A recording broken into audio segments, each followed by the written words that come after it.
Hello and welcome to Just One More Watch, and welcome today to another review slash triple giveaway of another new watch by Boderry.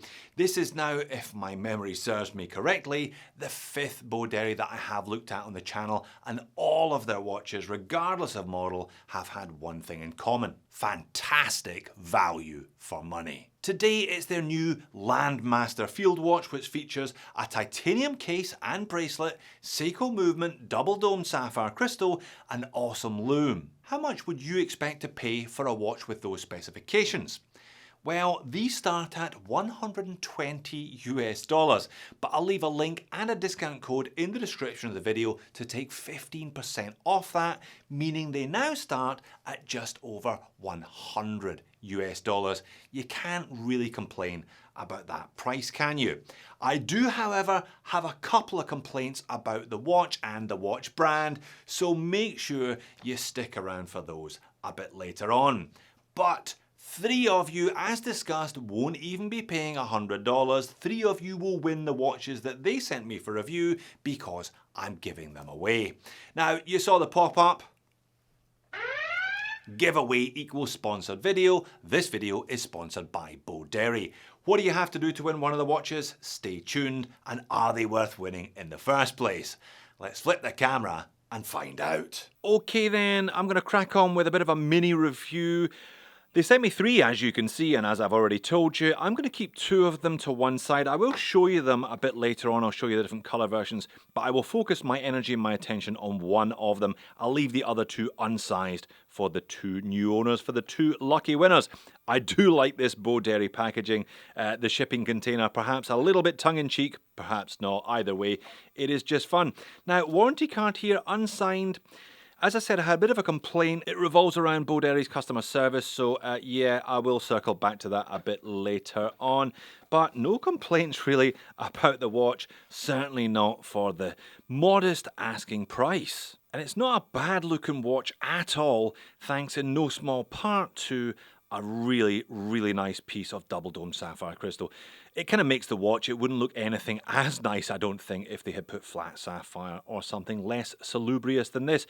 Now, on the bracelet, with the 15% discount code, it nets back down to $122. But if you opt for the bracelet, they give you a colour matched NATO, a nylon NATO, branded with Boderry there, as part of the package. If you want to save 20 bucks, if you know you're not going to wear it on the bracelet, then just go for the one on the nylon in the first place. Dimensions and specifications are the same regardless. So 38mm in diameter, 12.8mm thick, with a 48 lug to lug. You can see there is a bit of lug length on this one, 20mm lug width, bit of a taper down to the clasp, 2mm taper down to the clasp. As sized for me, I had to remove 3 full-size links. This one weighs in at 97 grams. That, my friends, is the benefit of the case and the bracelet both being made of titanium. Lovely double dome sapphire crystal, as noted, 100 meters of water resistance from a screw down crown as well, and Seiko NH35 in the back, of course. Now, I gotta say, I quite like the name. I think Landmaster is thoroughly appropriate for a field watch, and they've stuck a picture of an old school Land Rover under there just to kind of remind you what this one's for. Usual spec sheet there on a screw on. I presume that is also made of titanium caseback. Very, very simple case finishing. No real case finishing to speak of, really. It's a case. Dull grey colour, and it's got that slightly powdery touch to it. I'm sure you know what I mean if you have handled any other titanium watches at this price point. Nice size unguarded crown though, certainly very easy when you want to use that. And yeah, the star of the show today is that sapphire crystal. Bracelet's okay, kind of angular H-link style, and screws holding it all together as well, which was a bit of a surprise. Really small clasp though, only really 1 micro adjustment position. 97 grams though, you can get away with wearing this one loose because you probably are going to be wearing it loose. Alright, dial in hands, and it is a rather attractive looking little watch in my humble opinion. I think the proportions are right, and they have actually taken some good decisions in terms of both texture and colour on what is a simple field watch style dial at the end of the day. Now, it's a molded dial, so those numerals are embossed. They do sit up from the main dial surface, but they are not applied. They're just kind of molded from the back. The main dial surface itself has got a kind of granular texture, again ideal for this style of watch because it doesn't reflect light, and some nice color. A couple of different shades of blue here. I'm not massively a fan of blue, but it's a kind of grey blue. It's a nice kind of subtle shade of blue.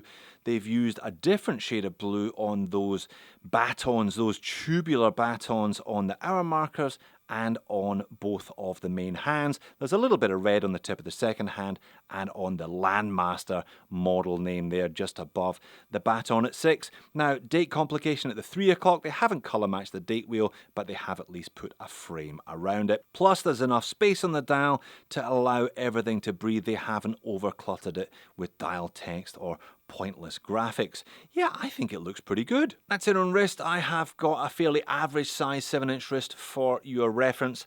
You can really feel or not feel the weight on this one at sub 100 grams, but you can see those lugs. It's a kind of flat case. There's not a lot of downturn, not a lot of curvature from the lugs. Perhaps they could have trimmed a mil off either end. Drilled lugs, by the way, if you do want to swap it out for the supplied NATO strap or something else you have in the house. Like I said, only one micro adjust position, so 1 or 2 really, back or forth.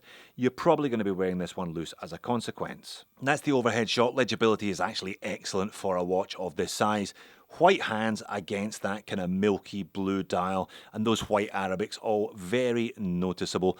There are a bunch of different colours of this one available. There's a kind of black, there's a yellow if you're that way inclined. There is also a kind of creamy white one as well. So legibility will vary, of course, depending on colour choice. Do check the website for more details. There we are. For your reference, that is the Landmaster on the supplied Boderi nylon NATO style military strap. Titanium hardware, branded and nicely colour matched. You've got to give them props for some of the colour tones they've used with this one. In addition to the standard field watch colours, there's a few more interesting colours in there as well. Takes the weight down to 60 grams. If you're keen on this style of watch, yeah, it's only $20 more for the bracelet, but don't feel obliged to go for the bracelet version. If you know you're not going to use it, then this one at just over $100, not bad at all. But what am I going to complain about? Well, I've already talked about the slightly powdery feel from the case and the bracelet. I reckon they could have docked 1 mil off either lug. I would have loved to have seen this one at 46 rather than 48 lug to lug. The lack of holes in the bracelet clasp here, again, that could have been extended by a couple of mil, adding at least one more hole. That would only have been a positive. And I mentioned in the intro that this had awesome loom, but you're probably looking at it wondering, what are you talking about, Jody? Those are clearly tritium tubes. Well, they're not. They are glass tubes, but they're filled with C1 superluminova rather than H3 radioactive isotope. I don't get it. I've never seen this before. Why go to the trouble of manufacturing tiny glass tubes only to then fill them with loom powder? It doesn't really make an awful lot of sense. The loom is actually pretty good. It's a nice, clean, legible dial during the day, and that carries over to after dark legibility, and certainly you get a pretty fantastic initial glow. But if I turn the speed up, it still fades like loom. I wish they had just gone that one step further, even if it had cost an extra $10 or $20, and made a watch that looked like it had tritium tubes on the dial, because it actually had tritium tubes on the dial. And my other complaint today regards Boderi's customer service, or their reputation for not the best customer service. I have seen a number of complaints online from people saying that they didn't get a positive response from the company when they required a response from the company. So do be warned. I guess the same applies to a lot of smaller Asian-based brands, shall we say. You're getting these products for the lowest possible prices. something generally has to suffer as a consequence, and often it is the customer service when you really need it. So, like I say, I haven't experienced it myself. They've always been really good sending watches to me and allowing me to give them away, but yeah, that's the rep, so both eyes wide open if you fancy one of these. And here are the other two colour versions they sent me, and therefore the other two colour versions that you can win. Or two other options for you if you do decide to pick up one of these for yourself and just go ahead and buy one. Green with some red accents, and this white dial with black numerals and orange accents, black hands.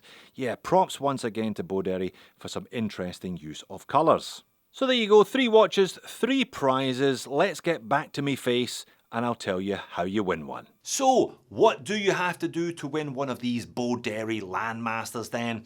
Well, you know the score by now. I never make it too hard, do I? It's a subscriber giveaway, so please make sure you are subscribed to the channel if you aren't already. Please like the video while you're there, a thumbs up would be appreciated. Then click the link in the description, head over to the Boderry website, scroll to the bottom of any page and sign up for their email newsletter by giving them your email address. Once you've done that, come back here, leave a comment on this video, any comment you like, but keep it clean to avoid being picked up by the spam filters. And I'll let you into a bit of a secret as well. Don't use the word winner because I put that on the banned list. I'll pick one comment at random in 7 days' time, so next Sunday I will pin that comment and I will ask the first winner to contact me by email.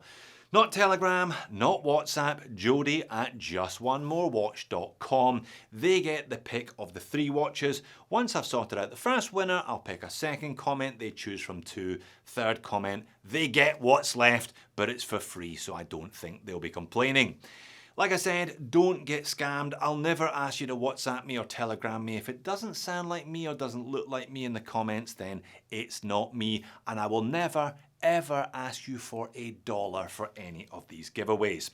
Good luck to all entrants, and don't worry if you don't win this time, then there'll be plenty more giveaways on the channel soon. There always have been, and there always will be. Thanks for making it all the way to the back end of the video. If you want to check out another couple of titanium Boderrys that I have reviewed, click here or here. I'll see you all again in the next video.